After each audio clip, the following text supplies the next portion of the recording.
Welcome to No Small Roles. This is the show where I speak with fellow actors about their careers and about some of their smaller roles in big movies and how these roles were, in fact, not at all small for the actors who played them. So today I have an old friend on the show who I have known for about 19 years, though I haven't seen him for at least 14. And I just realized he has kids, which I didn't know about. But and he didn't tell me, so I guess they don't mean much to him. No, I'm kidding. He definitely loves them. So Martin, welcome to the show. Thank you for doing this. Martin Swabey. Did I say your last name? Yeah, it's Swabey. Swabey, whatever. I didn't know he had kids, and I don't know how to say his name. It's all good, man. It's all good. All good in the hood. I'm the worst friend. Oh my God. No, but you probably knew it in French, right? That's probably also, there was the mix of, you know, the kind of continental, intercontinental. Since then, you know, things shift and change, you know, like the world. Oh, so you used to be Swabey? Maybe. So I want to tell the audience what they may know you from. So this is tricky because I guess most of the people that have seen this, you know, my silly show that I do are here in the States. Sure. As you do, I feel bad for them, but because they're here. Wow. Come on. Yeah. I'm not going to say that. You can say it. I'm not going to be judgy, but I would get it. I would get it. Generally, it's not so bad, but I won't. Yeah. I don't want to be divisive, but I'll be honest. So everyone knows you from, and this isn't in your IMDb, but I'm pretty darn sure you are in this, catnapping. Yeah, sure. Absolutely. Okay. It's not on your IMDb.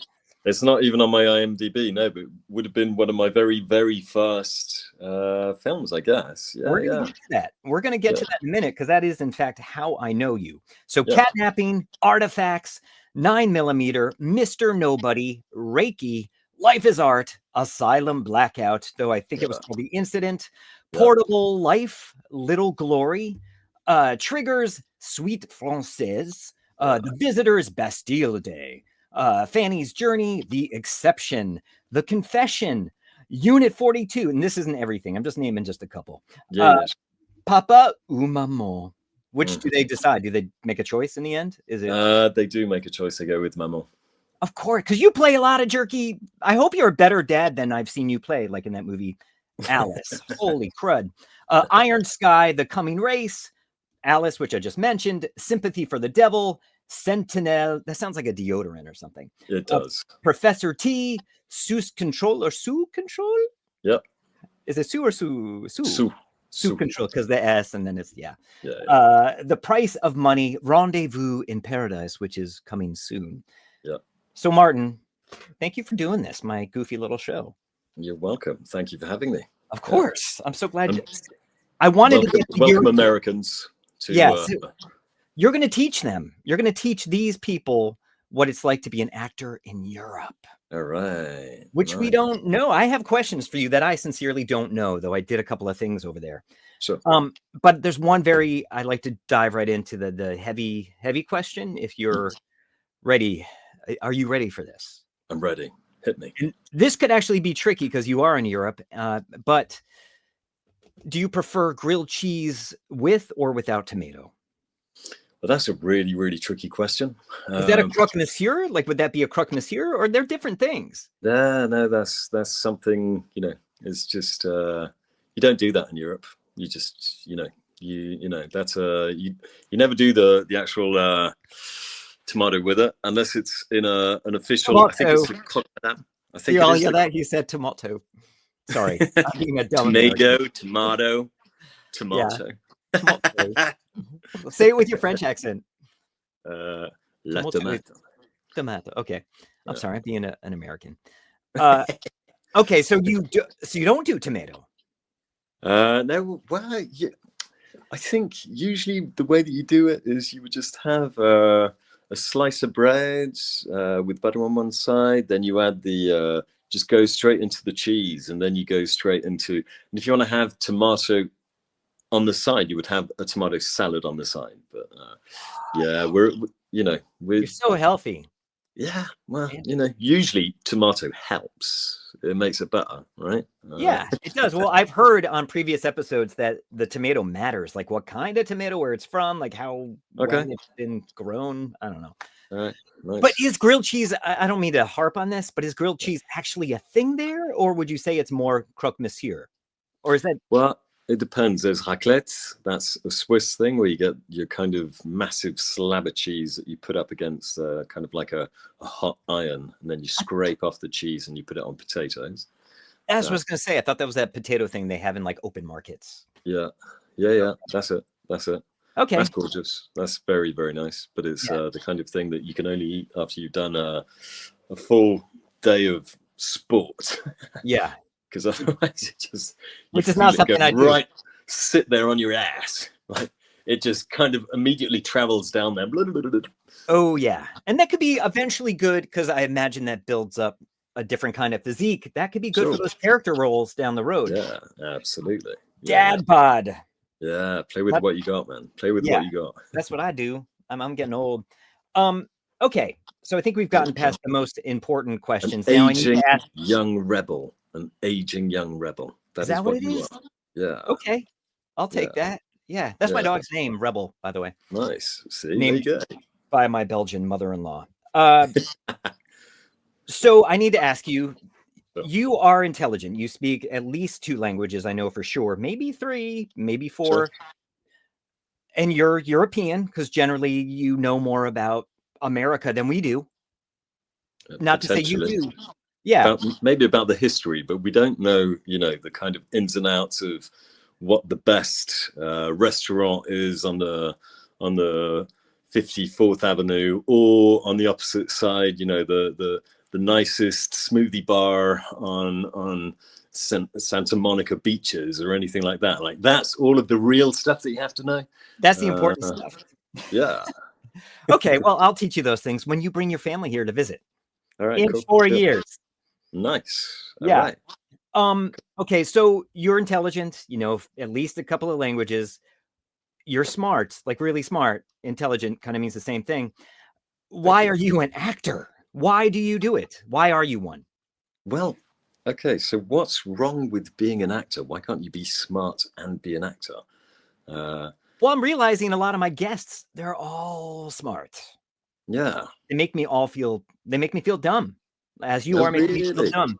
No way, man.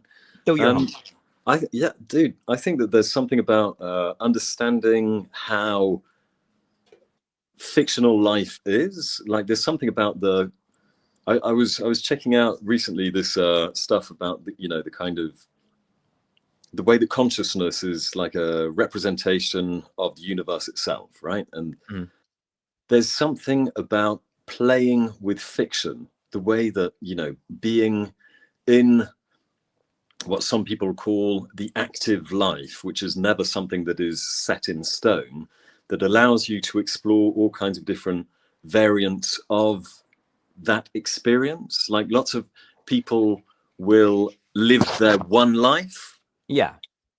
As an actor, I feel like we're blessed to be able to live several lives. And, wow. The way most people always have a look at their experience, going shopping or going to work and having to deal with the same people all the time and all of this kind of stuff, and I couldn't imagine doing that. Yeah, but that's it. I could never do that. It just, for me, it makes so much more sense to, have a project that kind of lands and focus 100,000 million% on it, and then be able to just kind of revert back to what it is being me / in my kind of everyday life / interacting with my kids, with my loved ones, with my friends. But then as soon as it's action, then it or prepping for another character or something like that, it allows me then to dive into these other subsections of what it is to be a human in this human experience. That is the deepest answer I've ever gotten. Fuck yeah. Wow. Wow. Okay. I think you're the youngest person I've had too. So thank you, child. No, you're dead. Wow. Yeah. Wow. That's a good way to look at it. But there is the other part, and I want to get to this as well. Sure. The everyday life at a job, there is some security in that. Sure. Yeah.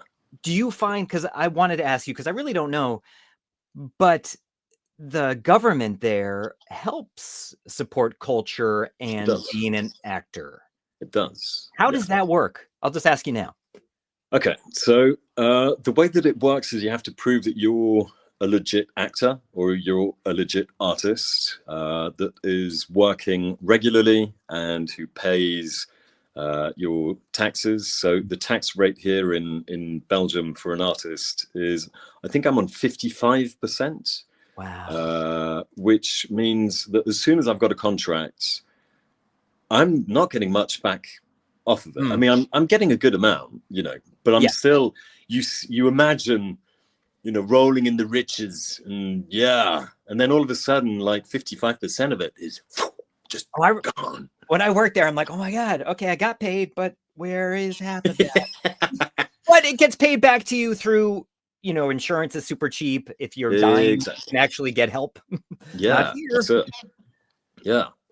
Education, and on the side of that, once you have proven that you are a legit artist, you will get a minimum wage equivalency. So for all of the months where you are between jobs, between jobs, you will get a minimum wage. You have to then keep on renewing that status by working more and proving, there's also lots of bureaucracy that's involved. So you're going to have people who are going to be waiting. Yeah,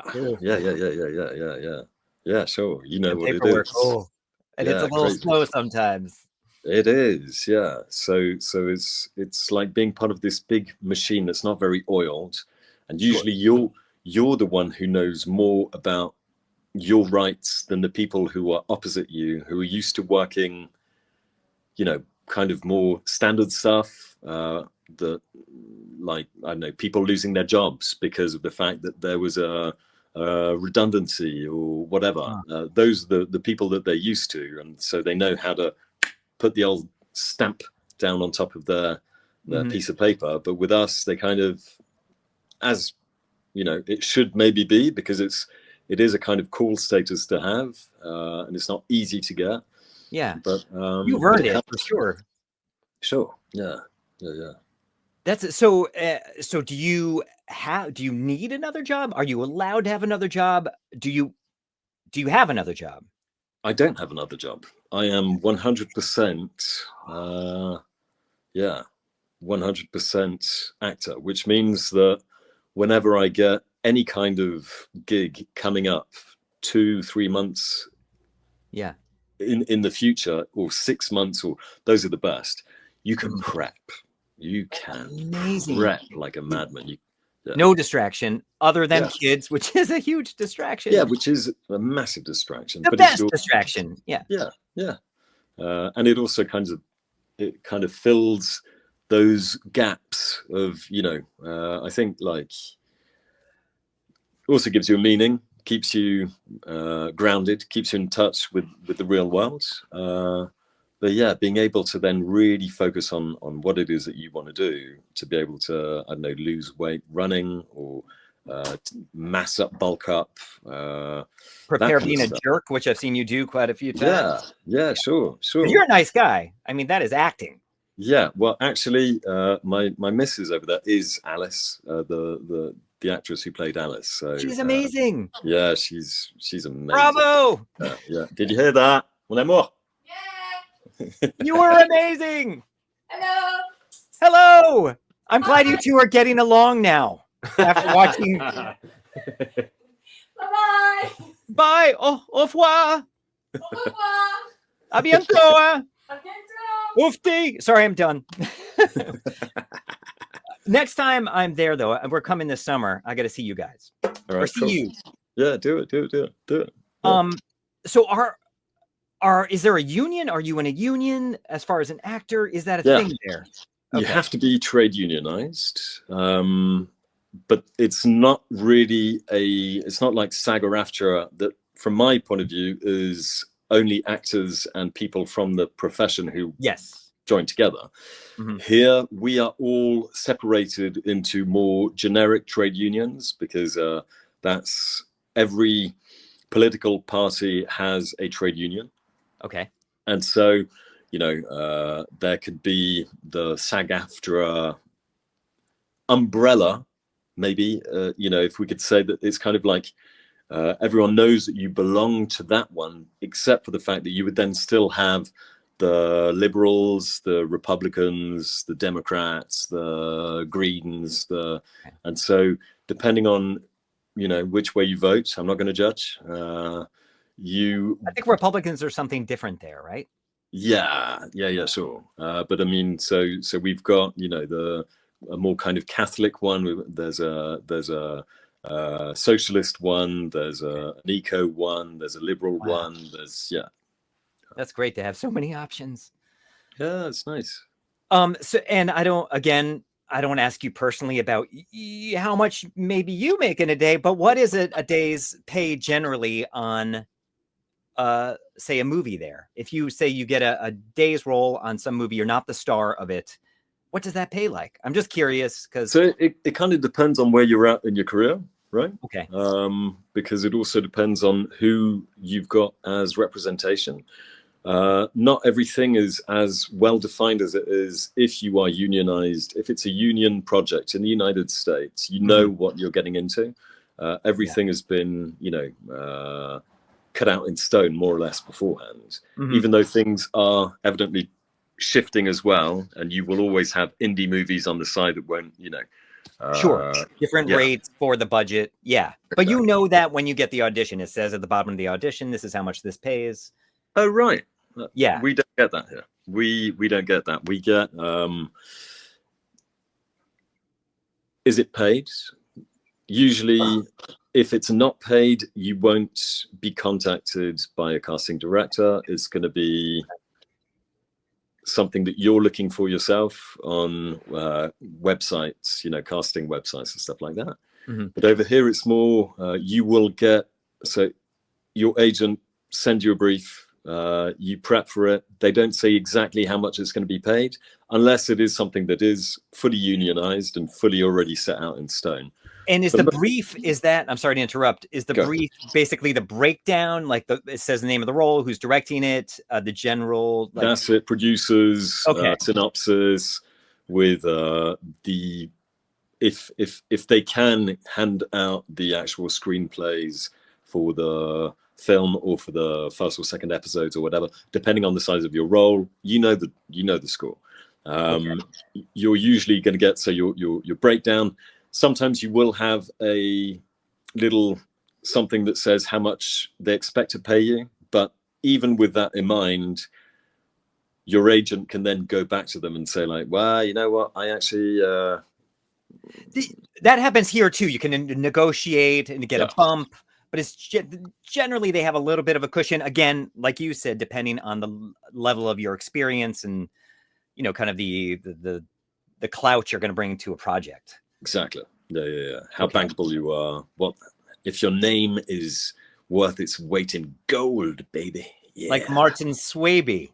Fuck yes. I said that right. Boom. Yeah. So generally here, if you book a day's job, you're SAG-AFTRA, and you don't have a ton of experience, but you get, say, one line on a big TV show or movie, I think it's $1,100 that you get for the day, though the dollar is plummeting right now. For here, it's like $1,100. Yeah. So would it be, and again, not trying to ask you about your own financial situation, would that be about how much you would make for a day's work there? No, I think that you would get paid less when you're starting off, definitely. Unless it is something that is SAG-AFTRA, that kind of stuff. Do you see do you get SAG-AFTRA jobs there?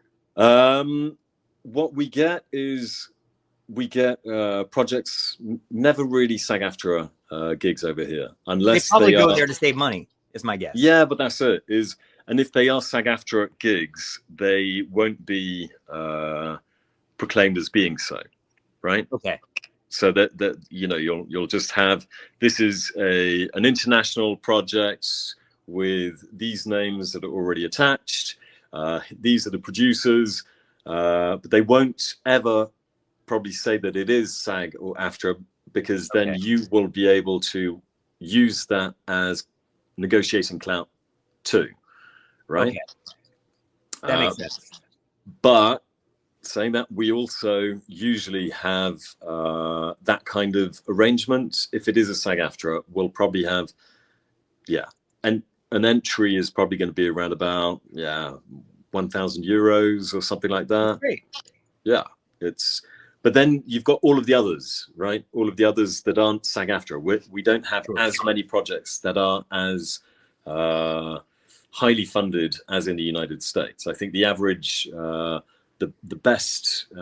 biggest budgets for example, in France in recent years, there was the Count of Monte Cristo. Recently.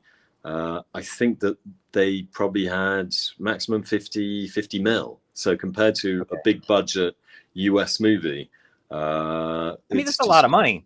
It's a lot of money. Yeah, it is, Ian. But it's compared to, some of the crazy budgets that like the Marvel movies, which are like a Marvel 150 million. Or a Denis Villeneuve or something like that, which can also, those are good. They're good. He's amazing. Yeah. But it still means that you're, there's no way that we can contend with that kind of market scale. But if a movie hits it big there and comes here, say the budget's smaller, they're going to make so much more money back because the investment's much smaller. Sure.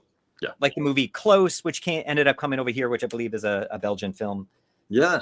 Yeah. I'm sorry, you were saying they made loads of money on that. Yeah, and I can imagine the budget was maybe a couple of million. Yeah, max 1.5. It was his first feature film, so usually a first feature film is anywhere between 1 mil and 1.5. That's it. Okay. Yeah. I was seeing Mr. Nobody cost like $47 million and made like 3 million. Yeah. Oh, that's why we haven't seen a whole lot of him since, I guess. I know. Yeah, sure. He's amazing. Sad. It's a really good movie. It's a very complicated movie, though. I think that not very many people fully understood what he was going on about.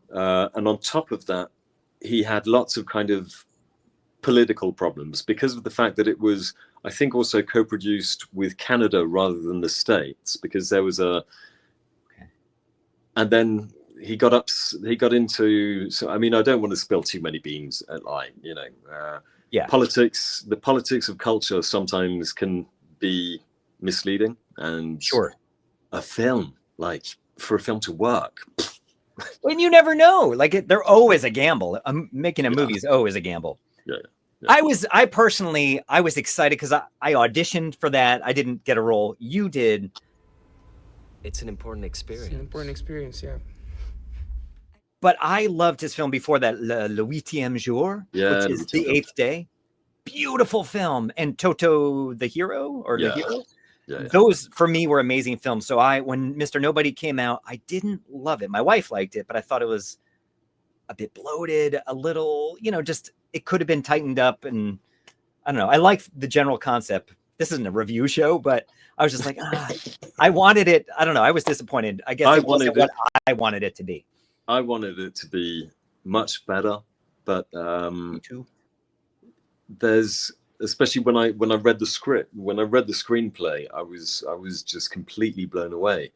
And for some reason, you never really know though. It boils down to, it's it's all a question of timing too. Like what Jacques was going, what was on his mind at that time, what was I always find that it's so sensorial. Like people cutting up a movie can tell you so many different, especially with that movie that's all about the kind of folds of reality that are possible too.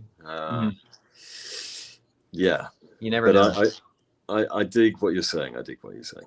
And that was for Americans. That's starring Jared Leto and Martin Swabey. Yeah. As gay man number two. Number two. Number two. I think that's what I auditioned for too. Oh, really? Yeah.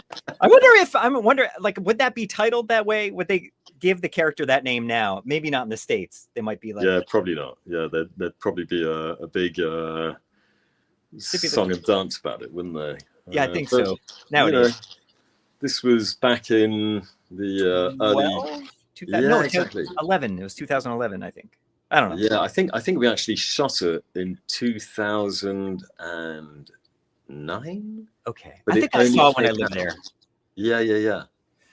Okay, so now we're going to get into the next big question. Well, actually, we have the segment called The Kiss and Tell. And this is where we share a little behind the scenes story, either some dirt or something that inspired you on set. Can you tease your kiss and tell in one word, Martin? Slap of death. That is more than one word. I know. Okay, but I'll put the little dashes so it's like one word. Slap of death. Oh, wait. Are we talking about your wife and Alice? No. There's some slapping in there. But wait, did you film in your apartment? That looks like the apartment in the movie. This is not. No, this is our apartment. We shot it in Paris. We were shooting that movie in Josephine Macaris's apartment in Paris. It looks like that apartment. Yeah. It feels a bit like that. But I mean, in the sense, sometimes we transfer, don't we? But I'm not as much of a douchebag husband. I hope. We'll have to ask her. I don't think I'm as much of a douchebag. I hope not. Yeah. Exactly. Just for people, we're going to talk about that movie a little bit later on, but this movie is called Alice. It is powerful and beautiful. Martin's got a amazing role in it, as does his wife, who knocks it way out of the park. Yeah. That's a baseball reference. Yeah. But it can be found here. I believe it's on Plex and it's on Fossum or I don't know, something with an F that's free, and you can see it here with subtitles, though Plex I don't think has subtitles for those people who don't speak French. Anyway, so how do you go? I don't know. I think you're Belgian and English, is that correct? Half English, half German. Have German? Oh, I didn't know. Okay, maybe I did know that, and I really know you so well. But I picked up French when I was. We moved to Belgium when I was a kid. Why? Because I got stuck in a French-speaking school. So we moved from England, where I was born and grew up till I was around about 8. Okay. And then we moved to Belgium. Went to a French-speaking school, and that's how I picked up my French. And I've since Brexit, I had the choice to become German or to become Belgian. And I chose to be Belgian because I'd been living here for so long. Yeah. And as much as, my Belgian side is kind of the one that I celebrate on a day-to-day. Yeah, I mean... You celebrate? Is that what you said? Yeah, man, I celebrate my Belgianness. So does my wife. Yeah, it's pretty cool. It's a small game. Cool. Yeah. And it's so central. Like, I don't know, Belgium is such a land, I would say the land of mutts. Like, you get a little bit of everything there. And I mean mutt nicely. I love my mutts. There's one on the couch right there. Not my wife. That's my dog. Nice. No, but thank you. Sorry. I can edit that out. No, my wife's beautiful. She's asleep upstairs. Because this is the earliest one I've done so far. Because it's 2 p.m. over there. But it's so, like, culturally, it's so different there. You have the Flemish part, the German part, the French-speaking part, and they are like separate countries. It really separate, yeah. And then Brussels is such a mix, and you're in Brussels, I assume. I'm in Brussels. Yeah. Okay. I'm in Brussels, loving the fact that Brussels has got people from everywhere. It's wonderful. It's like a big village with one very kind of bourgeois, bureaucratic side. The head of the EU is there. Yes. Yeah, the head of the EU. You've got the the European Parliament that's literally just over there, over the rooftops. I almost yeah, you almost did. You know, you got Schumann that's over. It's when you're in the subway here, you end up hearing Italian, Congolese, Arabic, Finnish, English, Polish, Russian, French, Flemish. Like it's so cool. It's beautiful. It's like being in New York City. Exactly. Yeah. Except for the fact that it's not as big. Yeah. Have you been to New York City? Yeah, I've been to New York City when I was growing up, but I haven't been back since. So I'm going to put this out there. If you guys ever want to come visit, you've got a room to stay in here. We're an hour train ride into the city. All right. Oh, I guess it's 2 hours. It stops a lot. But the trains aren't as fast here.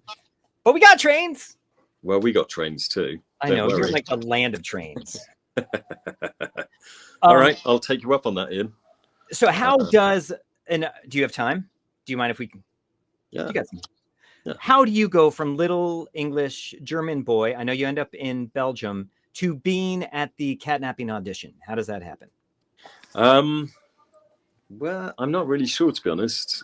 So acting was always something that I used to love because of the fact that I used to play role-playing games. The first role-playing game that I ever played, I think I was 5 or 6. Okay. Is we had this babysitter guy who smoked joints and also got us to play role-playing games. And so we got characters from a very early age that visited all of these weird and wonderful universes. Mm-hmm. And then after that, when I was a teenager, I also kept on exploring that and kept on doing... You did stage? Yeah.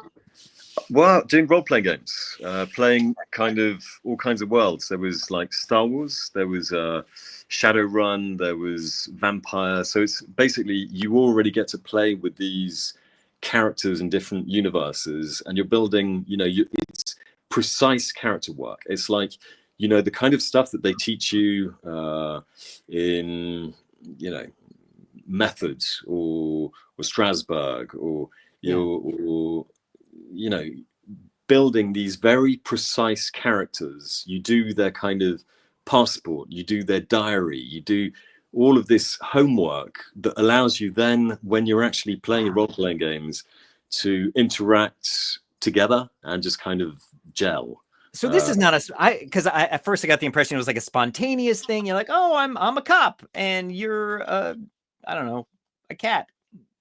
It's not that. It's like actual role playing. Like you, yeah. That's how, and it was kind of casual. It wasn't like a formal thing. Well, it's formal in the sense that you've got one guy who's the kind of the DM, so the dungeon master, who's telling you the story, who describes where it is that you're going to be going, and you play your character. Your buddy will play another character, and your other buddy will play another character. And is this amongst friends, or is this like in a class setting, like an improv? No, it's amongst friends. It's, oh my God. So yeah, so it's completely informal. Yeah. But then afterwards, I got into my parents started doing like musicals, and so I must have, yeah. These kind of they did like Gilbert and Sullivan. They did Carousel. They did Die Fledermaus, and so I kind of got roped into it because I think they needed to leave me with a babysitter, or I just kind of tagged along, and so I just tagged along, and I got roles. And they're and they were actors as well. They're not. Yeah, like, okay. I mean, amateur. That it was kind of something they did in the evenings, just to have a cool activity to do between parents, right? We have a similar background. My mom was always directing plays. My dad was doing them. My brother was in them, and I would get drafted. They're like, we need someone to fill this role, and then I'm like, I don't want to act. And so it just kind of happened. I got sucked into it. So it sounds similar to you. Yeah. Though you seemed more willing than I was. Yeah, maybe. Because of the fact that I actually really enjoyed it. You know, I think from terrified. The word go. Yeah, really. Yes. Oh yeah. I'm not a big stage guy. It's not my thing. but I should do it. You should, man. I should. I know I've done some. You're like the diamond in the rough. I love movies. I'm just a movie guy. I do it because I love movies. And though I mostly work in TV, but I'll take those jobs. Yeah.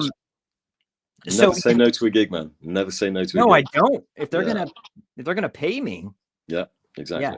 No, I'll do it. I do occasionally say no, just because of other projects coming up, and sometimes, you know, my ego just has the better side of me and just kind of says, you can't do that. You Good. Yeah.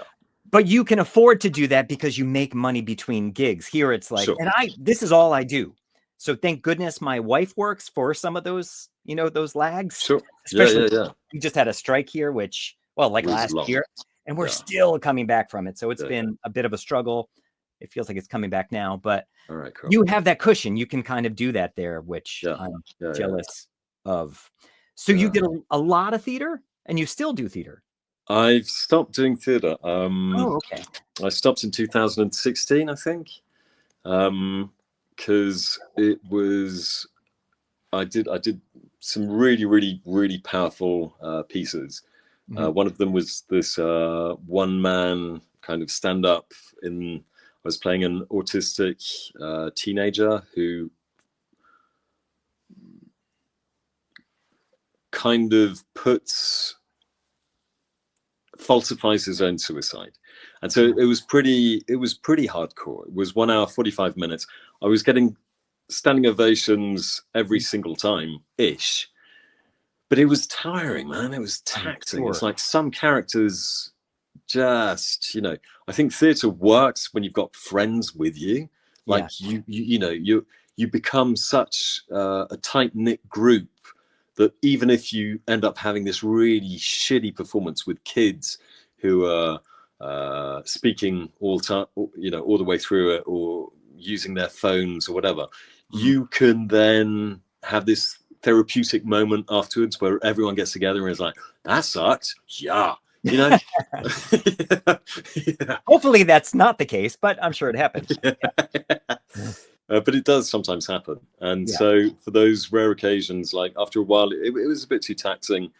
And plus I was starting to get more and more filmed gigs, and I love film.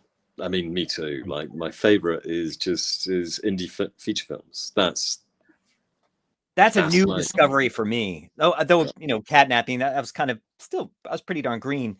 Yeah. But it's so much freedom in indie film, as opposed to like a lot of the procedural TV stuff. I'm like, oh my God, you can eat it up. It's so much fun to jump into that.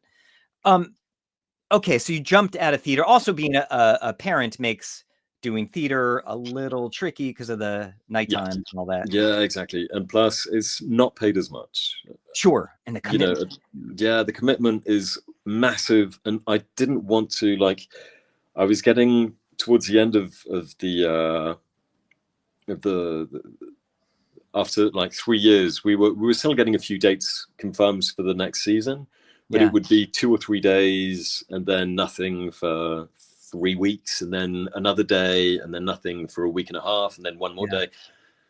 And if ever you landed a nice juicy gig, you would have to say no to the juicy gig, because otherwise you're shafting the small theater company. And I haven't got it in me to just shiv a small theater company that's, you know, trying to survive in a world where live performance is more and more, you know, I get that, broken down. Sure. So how do you, so you, again, we met on the catnapping set or audition, which you ended up being in. So that's one of your earlier films. Obviously, like your roles have gotten huge, and I think I only got that because I'm older and I'm actually American. Sure. Though I heard a great dubbed version of you, which I'm like, that's not his voice, is it? But then we also worked on, and you had a huge role in this movie, Little Glory, and there we are working together. Me and my, I was construction worker number 1, and then here I was police officer, and you were like, what was your character, like crazy? Yeah, it was psycho man number whatever. but it was that was fun. That was fun, wasn't it? It was a lot of fun. Oh, doing a horror movie, and it was fun to do movies that were pretending to be in the States in Belgium, which is so tricky. Let's play a quick clip from. Here's a clip from Asylum Blackout. And I think you had some other stuff, but I was skimming through the movie and I couldn't remember. But here we go. Stop it!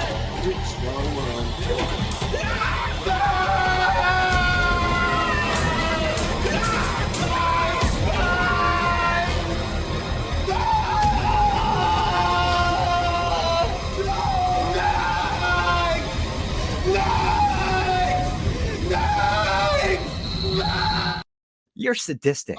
Yeah, That was great. Yeah, that was fun. It was good fun. It was. Yeah. How many days did you get on that? You worked a few. Yeah, I think I got 10 or 12. Yeah. That's amazing. But it was lots of running around in contrasted day night kind of scenes. So to be honest, there wasn't very much that I could do in that film to defend what I had to do. I think it was nice to be part of it, but for some reason, as it often happens in films, you go into it hoping that lots is gonna, that you're gonna be able to show what you've got, and you end up being sometimes more disappointed than others. Sure. Because we're coming on to the small roles. Sometimes there are no small roles. No, but there are harder. Also there are those roles where unfortunately for you to be able to really hit it and just make it stratospheric, you also need the editor to be on your side. You also need all kinds of, this kind of alignment to happen, because you can have sometimes the most beautiful scenes that just have to be cut because the film needs them to be cut. We all know every episode, everyone gets cut. It is not about you. It's about the project, the pacing or whatever. Yeah. And it sucks for the actor. You're like, but it happens. So moving on to Little Glory, that was starring Cameron Bright, who people may know from the movie Birth, which is a beautiful film with Nicole Kidman. You had a huge role in this. How did this come about? So this came about, a lot of my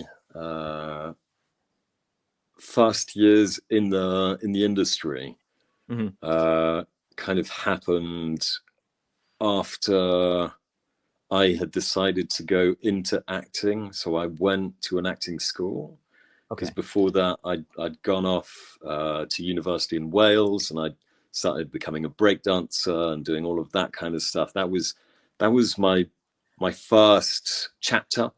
My second breakdancer on the show. All right. Yeah. Right. Cool. Sorry, continue. So you know how every life you will have these kind of just timestamps with this was chapter 1, this is chapter 2. Acting, the fact that I then finally decided to go into acting was like, okay, this is what I really want to do. I'm committed. Let's go. Let's dance the dance of chaos. Let's do this. And your training was free. Yeah. Why do I live here? I don't know. Wow. Because you love it. Easy. Because you love it. Because you've made your choices and you're in the right place. Rock and roll. Yeah, I wanted to come back. I did miss it. The weather's a little bit more. Well, it's a little nicer here weather-wise, generally. At least where I am. So you've got Little Glory, this huge role. I'm going to play a slight montage of clips, if you don't mind. Yeah, go for it. And you're a jerk in this again. I'm a motor. Yeah! God bless America! God bless America! What the fuck are you doing, man? I'm applauding him, bro, for my 1967 Ford Mustang.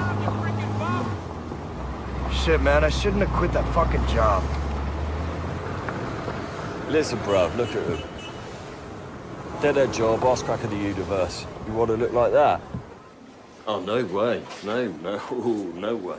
Come on, man. No way. I don't want her to think I'm a nothing. My sister's about to hit the jackpot with the old man's life insurance, and I'll get you your money back. Come on, man. Please? You just want to get laid? All right, sort yourself out with that. Give me the rest back. And the rest even quicker, right? Give it back quick, you get me? Listen, I want my money and I want it quick, all right? 3 days. You get it, or else you're dead. You get that? That's my rules. That's the way I get paid back. Friend or no friend. Here's half the money I owe you. I'll pay you back the rest when I can.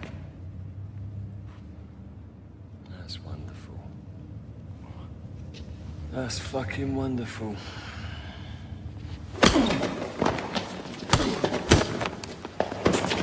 We had a deal, mate. A fucking deal! It looks like you're really beating him up there. I was. Did you hurt him? Yeah, sure. He got taken away by the ambulance. Like, Well, he didn't pay you real quick, and you said it a few times, so you meant it. Nah, man, it was good. It was good. It was great fun. You're playing with. excellent in this, and again, you're playing a jerk, which you again are not a jerk. What did you think this movie was for you when you were playing it? When you booked it, were you like, "This is huge. This is going to change everything"? What did this feel to you? For me, yeah, this was the kind of the crystallization of a lot of positive things coming into one, right? Yeah. So you know how you start your career, you just take a few small parts here and there whenever you can. Sure. You just go, right? You just go with the flow. And for some reason, I got called in for this audition. This was something that I'd found on a website too. They were looking for Anglophone actors, and I just kind of sent my stuff in because I was still young and full of hopes and dreams, and looking at every casting website there was and answering to every single thing every single time. Sure. And yeah, they contacted me, brought me in, and I did a really, really strong mat. It just worked. But you know how some characters just work because they play off of something that you witnessed as a child, or the insecurities or the injustices, or sometimes it can be like, you know, you just know that character inside out. Yeah. And so I only had to tweak a few things to really be able to understand where his wounds were. And so they then asked me to go to a dialect coach because it was going to be in American English, because they wanted it to sound completely American. And so I went to see this dialect coach at the time called, I can't remember what her name was, but she's, you know, really, really strong dialect coach in Paris. But the work that she did was very drawn out over months and months and months and months and months and months. Yes. And instead of instilling in me, because I had an okay American accent. Yeah. But what she then tried to do was make me sound extremely specifically Detroit. And instead of, it didn't really click that well between her and I, her and me. And so she then told the producer, I don't think that he can do it in this amount of time, because it was going to be like 2 weeks after that we were going to be shooting. Were you afraid you might lose the job because of this, or? They confirmed that I had the job, and that I just had to go and see her for the kind of dialect coach. And so I went to see her, and then she contacted the producer, and the producer then called me and said, I'm sorry, but you haven't got the part. Because yeah, it just is, right? And so I contacted another dialect coach over here. You must be like at the moment very disappointed. Yeah. Huge. It's a big role.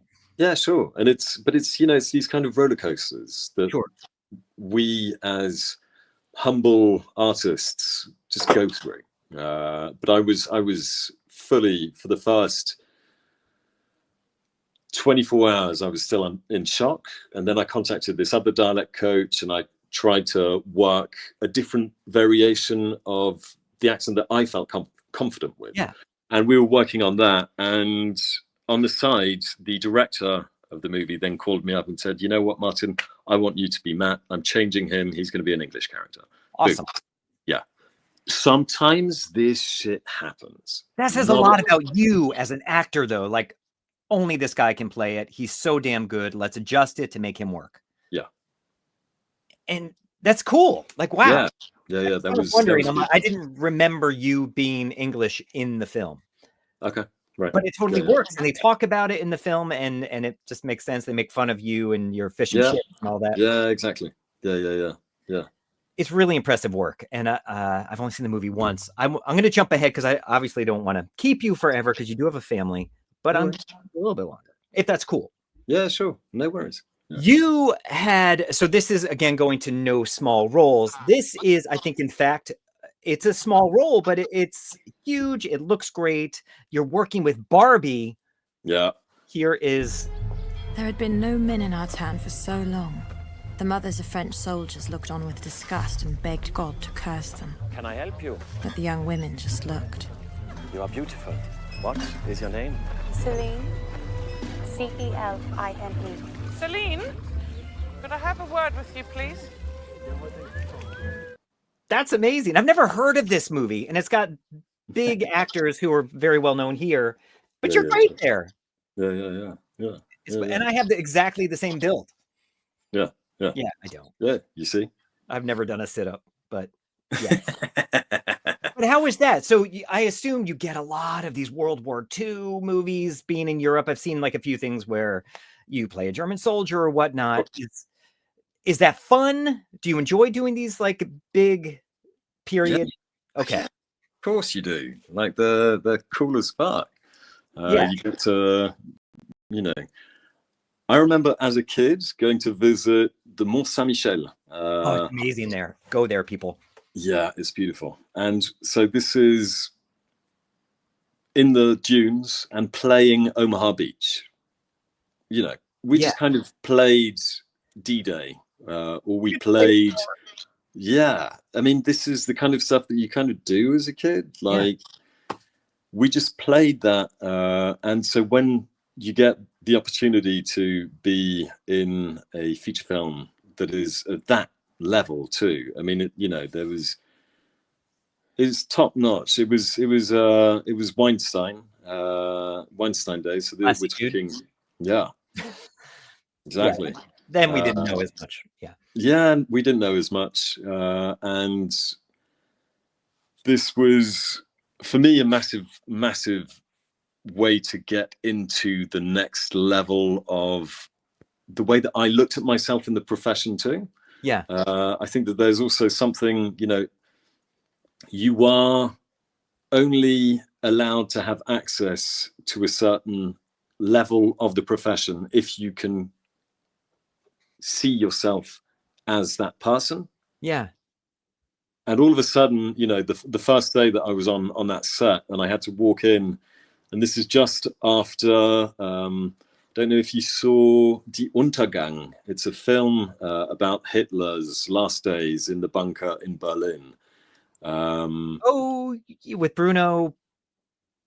The movie, did it get Oscar nominated? That one? I think it did. Yeah. And Anna Maria Lara was the main lead actress in that movie. And I mean, michellewilliams is just, this is after she'd done My Week with Marilyn. So she's great. Yes, they're like awesome, top notch, really cool chicks. But still, you've got this kind of vision of what the profession is. And I get on the back of Little Glory, I got nominated for Best Male Newcomer at the Magritte in Belgium. Congrats. I didn't know this. Thanks. Yeah, thanks, man. And so through that, when I was at the audition for Suite Française, I just casually dropped it, you know, like, boop. Yeah. Yeah. But it's real and it's relevant. Yeah, sure. And so that's also how I then ended up walking in on these two amazing actresses and having screen time with them. And then also having a sex scene with Margot Robbie, who wasn't yet, the Wolf of Wall Street hadn't landed yet. So she wasn't completely... Oh, so there's more than that scene. Yeah. I could have used that clip. Sorry. And it's a making love scene. Yeah, exactly. It is. No, it is.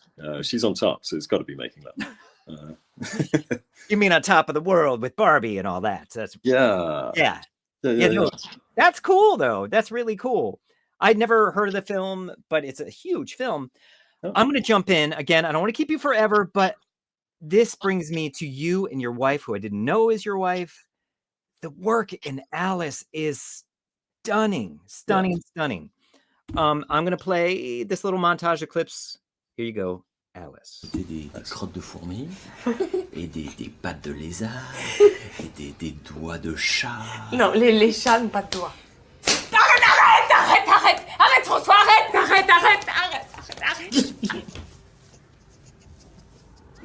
Je t'aurais donné ma vie. Ça aurait été vendre mon âme. Maintenant, laisse-moi passer. T'as tellement envie de te faire baiser que ça ou quoi? Laisse-moi passer. The duel of talent between you two there is unbelievable. It's so real. You're both, it's so believable. And I imagine this is the freedom of indie film that you're like, I can bite into this thing. Yeah, sure. Is that your kid? No, that's not our kid. That's actually the director's son. He was great too, like very real in the moment. Yeah, sure. Yeah, completely. Yeah. But you two knew each other before this, and not to get into the relationship part of it. No. But, oh, so is this how you met? Yeah, this is how we met. Yeah. Wow. So you're a total jerk to her. And she's like, this is the guy I want to be with and have kids with. Yeah. Yeah. Yeah. Which is a bit dodge. But well, I imagine the attraction came from the level of talent too. Like, wow, this guy's good. This woman's amazing. Yeah, exactly. And also, you know, the trust of, you know, being able to go there. Yeah, being able to go there and then immediately come back out of it and say, listen, we're friends. Are you good? You know. But yeah, that was pretty cool. That was such a cool project. But we didn't know each other before that. She actually I'd been confirmed before we started shooting. So the lead actress then got another gig, and good. So yeah. And so wow.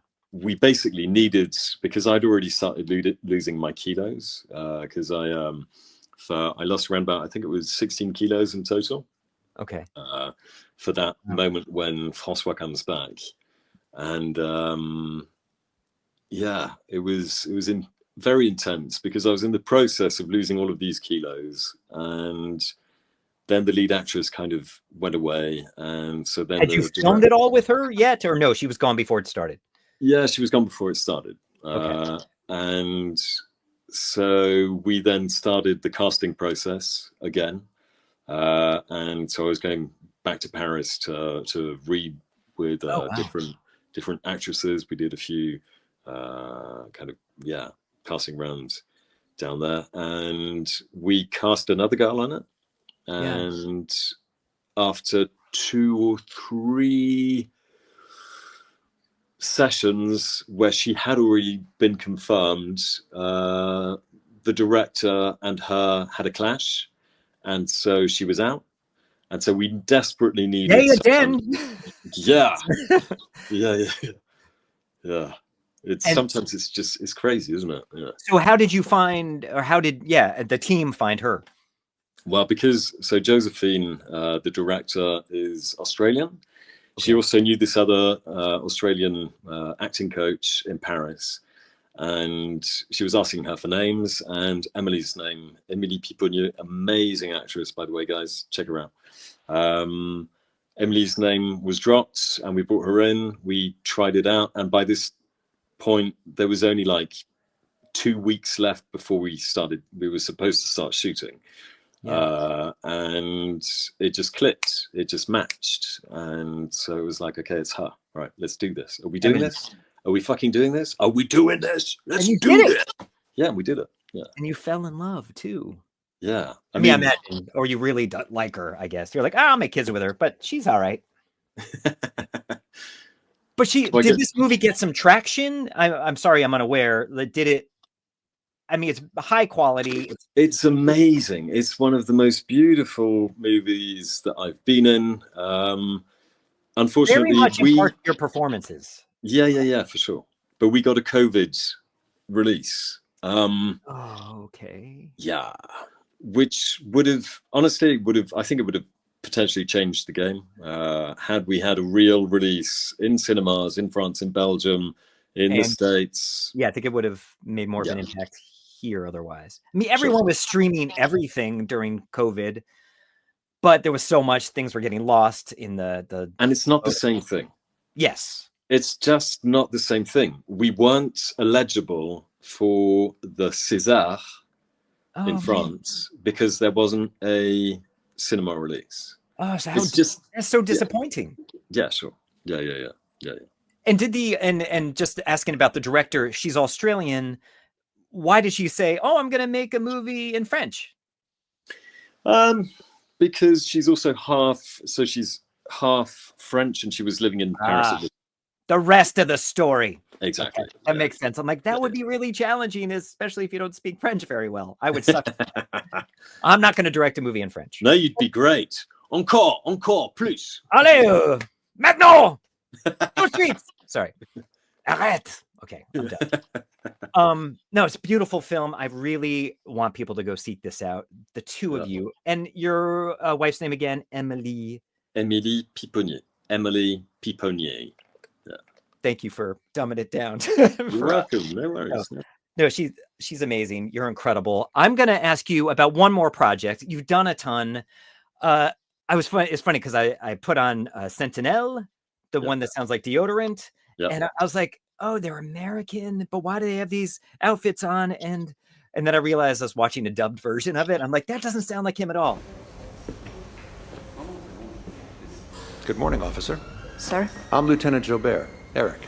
You're patrolling under my command. Allow me, please, go ahead. I'll wait, but thanks. It looks really cool. Nice big budget movie opposite the Bond woman. But I want to ask you because James Franco, I want to move on to The Price of Money. Sure. He's kind of, I guess he had a scandal here. He's kind of disappeared from our movie theaters. Sure. We've seen very little of him since. So in this movie, The Price of Money, you play his dad in flashbacks. Is that correct? I play his dad in flashbacks, yeah. Which kind of reveals why he's the bad guy now. Exactly. Yeah. Let's see that this is, again, really, really great work by you. This is The Price of Money and has a subtitle too, right? It does. What's the subtitle? The what winch or? Yeah, largowinch, The Price of Money. Okay, here goes. Mr. Winch, my name is Tony Burnwood.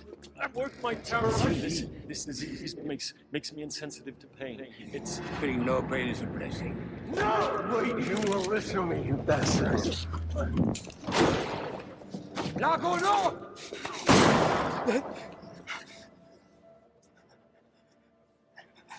Now, I want everyone to know you are such a dedicated actor that you actually took a bullet in the chest for this movie. I did. I'm glad you're alive. Was that one day's work there? What did you? Are there other? I mean, that's it. It's huge. It's a pivotal. Yeah. To the movie. Did you come in? You did that day's work, and that was it. Okay. Yeah.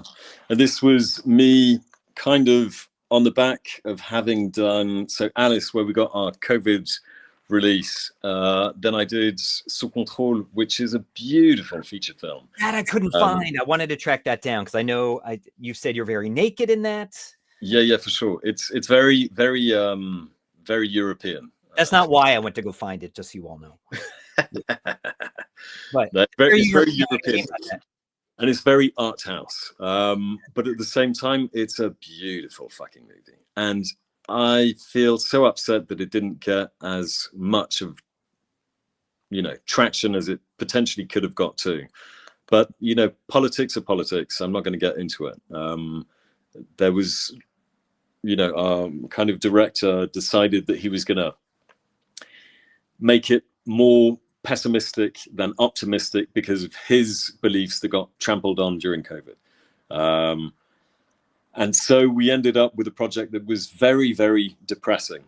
So if you want to watch it, it's very good, but it's hard. If you can find it, I don't know where to find it here. I searched. Is it on? All right.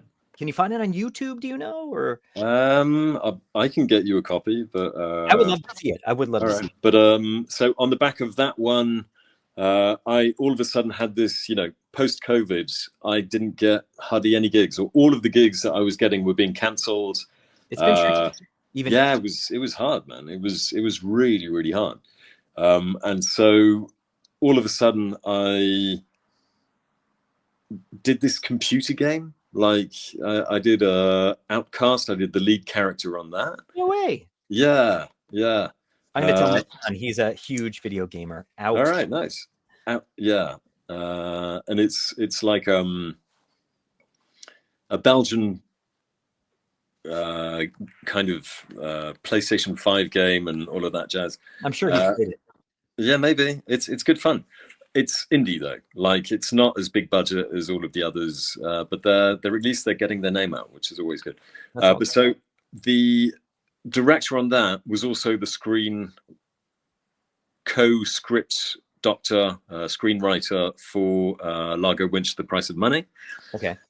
And that's where the bridge was. Is he mentioned that he was going to be doing this soon, and I said, you know what, I'm going to contact Olivier, who is a friend of Vincent Lanoux, who is the director of Glory. Okay. So, and I'd already seen a few of Olivier's films, and I loved his work, and I'd already sent him a fan mail 10 years ago saying, dude, if ever, I love your work. If ever there's a way for you to get me in on one of your gigs, I'd love it. And this came up, and as much as, it was a small part, it's a big hungry. But it is big within the film. It's a pivotal part. It is. And I would say, like, as an actor, you're like, oh, it's just one day. But those who are watching are like, oh, they would remember you from it. Yeah, exactly. Yeah. Because it is on like James Franco, twins. Exactly. Yeah. Well, maybe not, but maybe not. I love his work, man. Yeah, he's great. Yeah. I don't know what the bad stuff was, but it's always tough, isn't it, in the industry, because there's a whole lot of stuff that has happened in the past. People also grow, people change. Sure. Some people then comes crawling out of the closet. It's some people bullshit, some people get caught red-handed. We're in an industry of very kind of glamorous attraction where there are unfortunately lots and lots of pitfalls. And we represent their projects, so I understand that if we do something maybe not appropriate or whatever, they'd be like, oh, this is scary, we can't. This investment's too big to risk anything. Yeah, exactly. Yeah.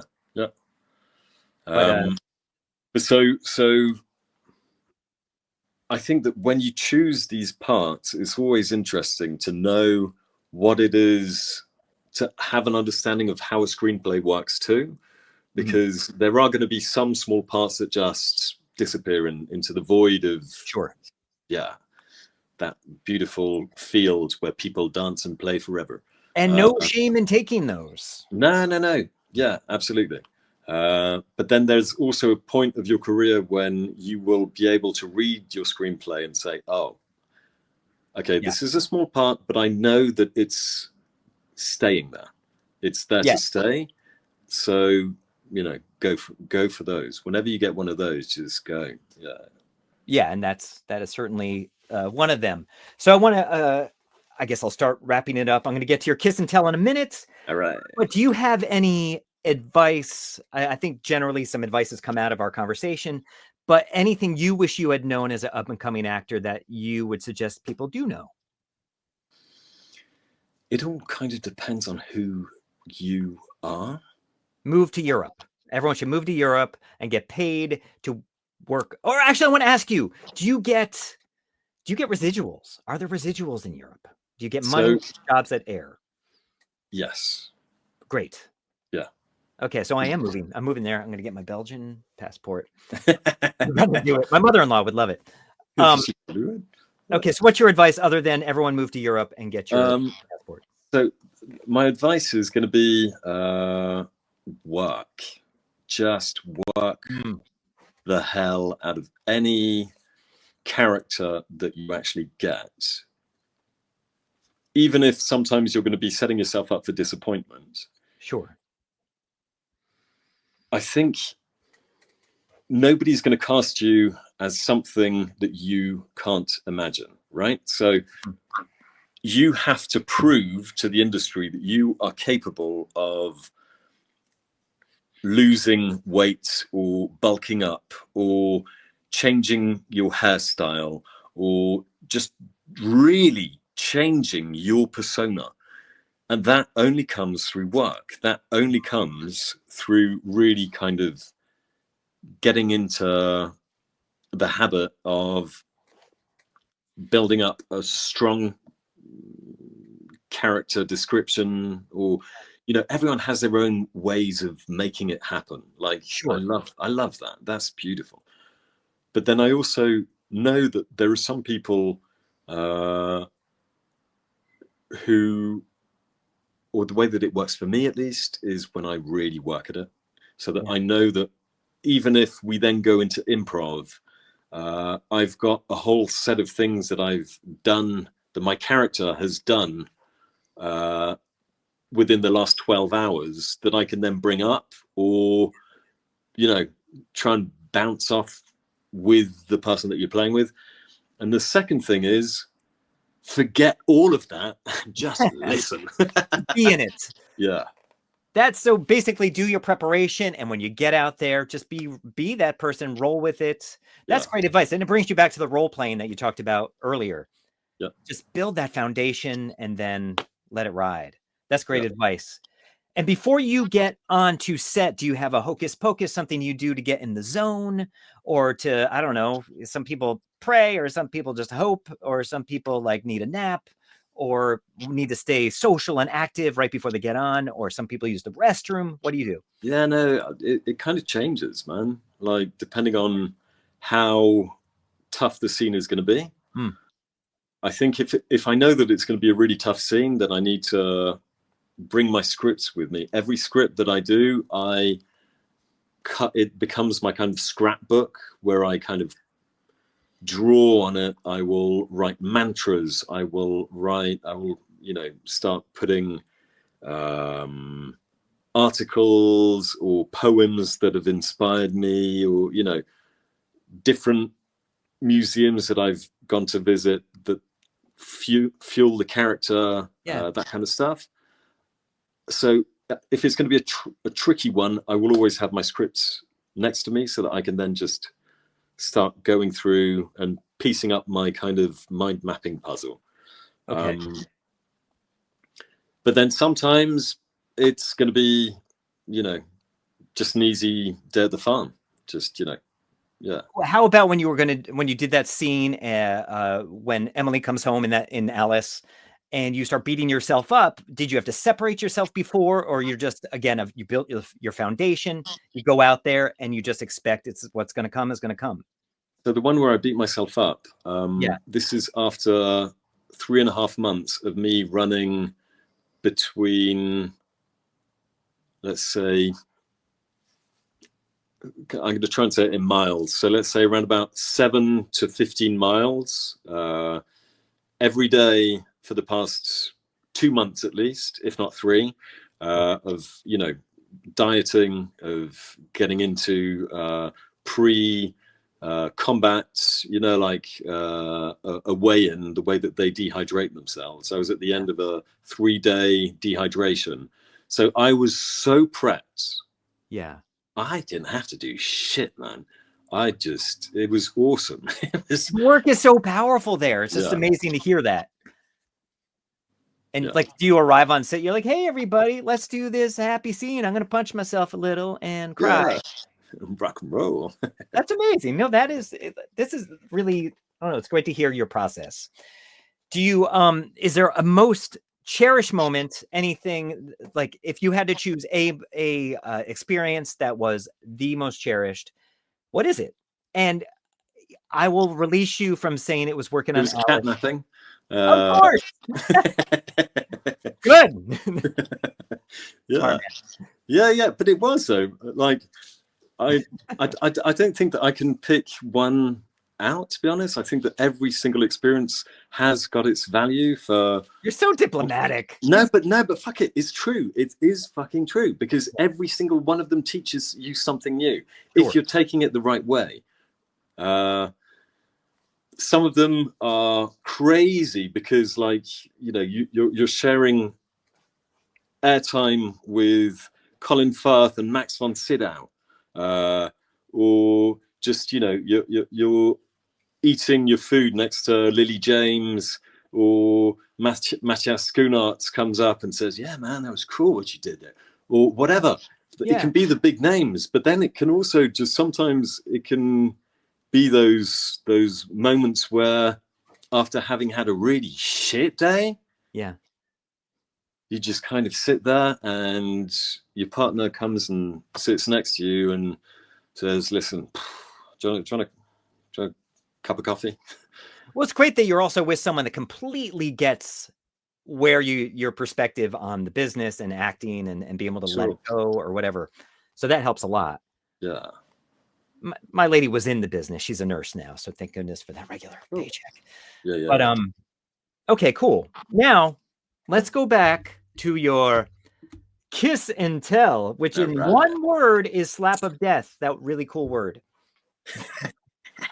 So okay, this is during SOUS CONTROLE, which is a film about a guy who comes out of prison because he's done something. It's nobody knows what he's done yet, and so he's wearing this ankle bracelet that stops him from leaving a 2-mile radius from his house.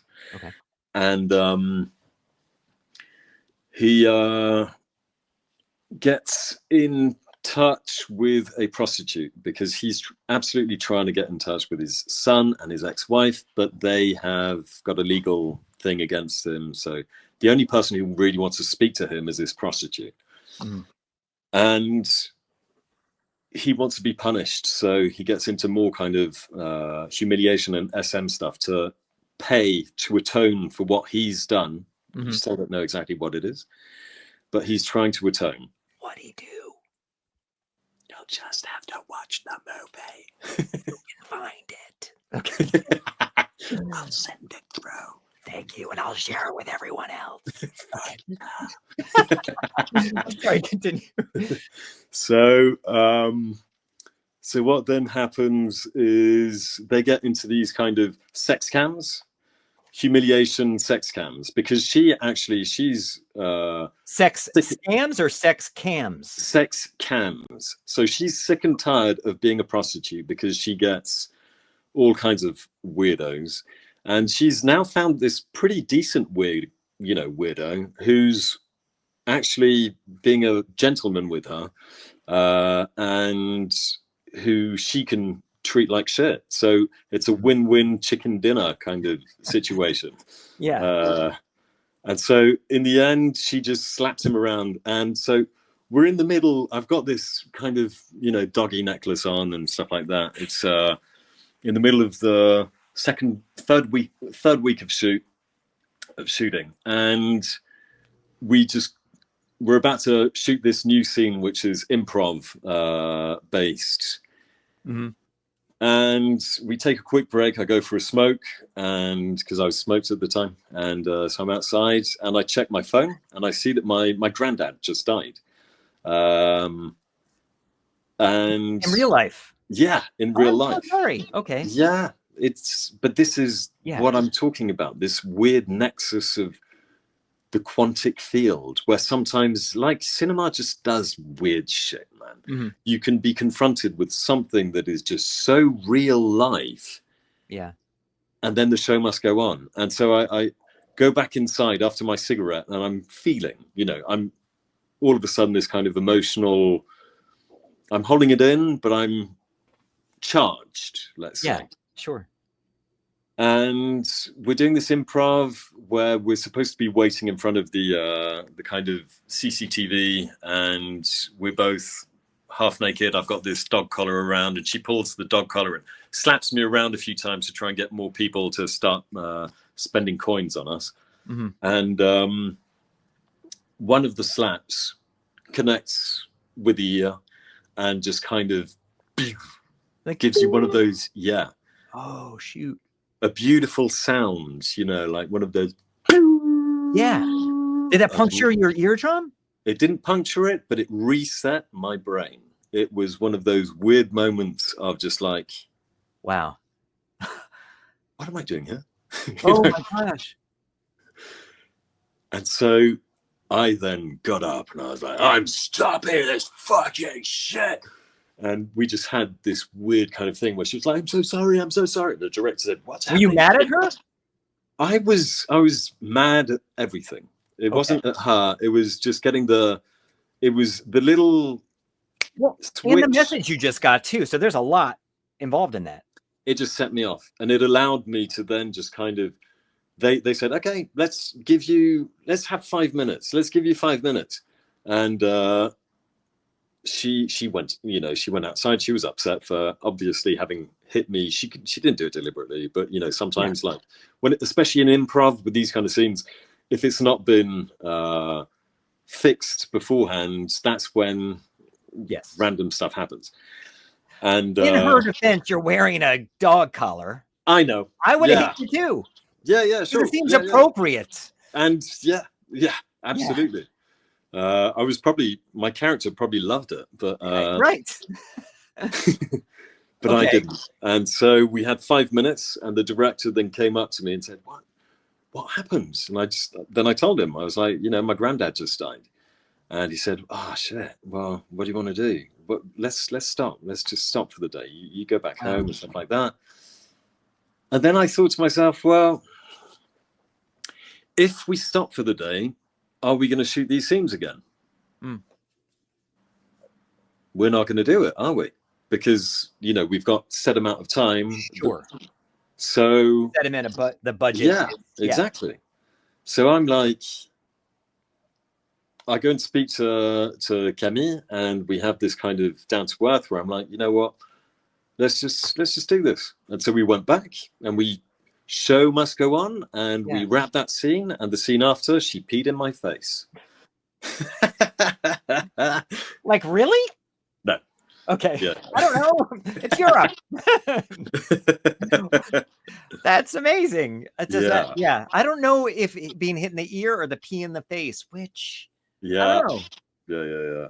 But it just goes to show, man, like sometimes this job has no meaning other than teaching you that you're in the present, Yes, it's such an escape from the present too. It's like absolutely you just have to. Wow, that's a thank you for sharing that. And your ears all better? Sorry for me sharing that with you. No, I'm so glad. I can't wait to see the film. No, I want to see the movie for real. Okay, so if you all can find it, find SOUS CONTROLE. Yeah, but definitely watch Alice because it's easy to find and Yeah. it's amazing. You and your wife. Thank you for your time, Martin. Rock and roll. This has been a very cool conversation, and I do want to see you when we come this summer. So Cool. I will stalk you. Send me where you're at. This summer we'll be around. We should be. Yeah, I'll be in Liège. All right, nice. Is there anything you want to promote or? So recently, lots of TV work. So I'm hoping that I just did two features, small parts and features. Okay. And there are no small parts. No, I know.